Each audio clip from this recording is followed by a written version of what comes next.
प्यारे बच्चों, आज हम पढ़ेंगे पाठ 2 वर्ण विचार। वर्ण विचार क्या है?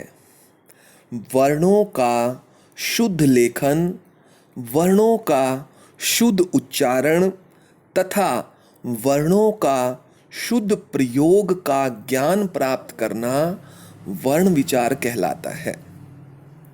वर्णों का शुद्ध लेखन, उच्चारण और शुद्ध प्रयोग का ज्ञान वर्ण विचार कहलाता है। किसी भी भाषा के 3 अंग माने गए हैं। पहला वर्ण, दूसरा शब्द और तीसरा वाक्य। वर्णों से बनते हैं शब्द और शब्दों के सार्थक मेल से बनते हैं वाक्य। ये वर्ण कहाँ से आया? वर्ण किससे बनता है? वर्ण आता है, वर्ण बना है ध्वनि से। वर्ण की क्या परिभाषा है? वर्ण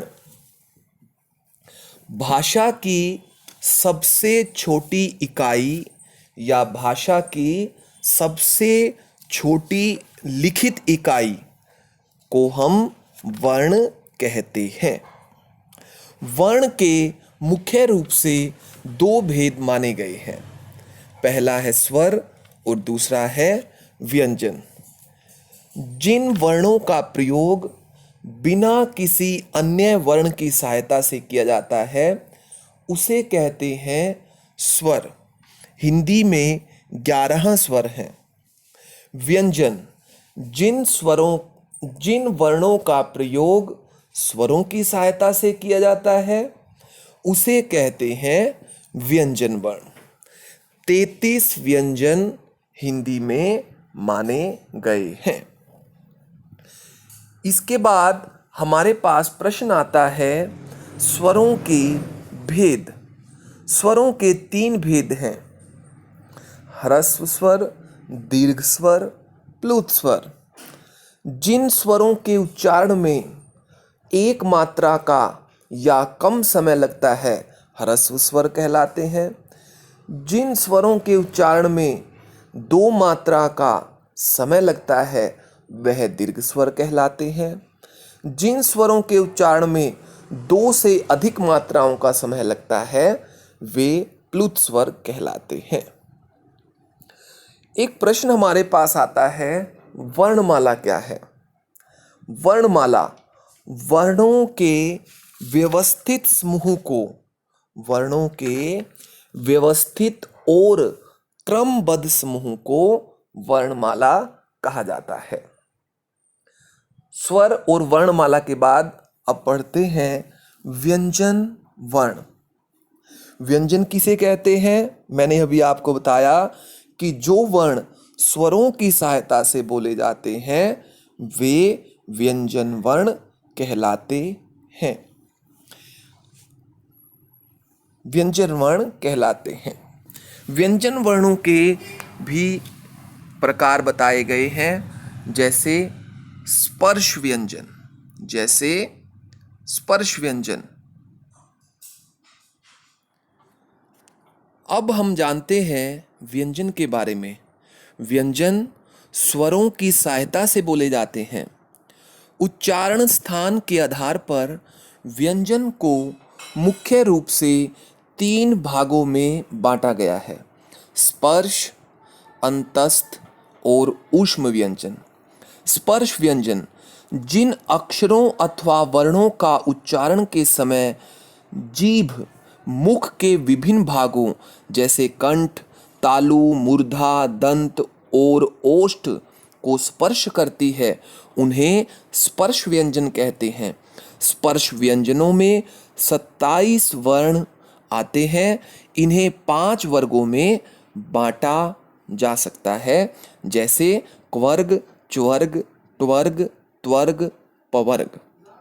अगला आता है अंतस्थ व्यंजन। जिन अक्षरों के उच्चारण में जिह्वा मुख के विभिन्न भागों को पूर्ण रूप से स्पर्श न करे, पूर्ण रूप से जिह्वा मुख के विभिन्न भागों को स्पर्श न करे वे अंतस्थ व्यंजन कहलाते हैं। इनकी संख्या 4 है, य, र, ल, व। ऊष्म व्यंजन, ऊष्म यानी गर्म।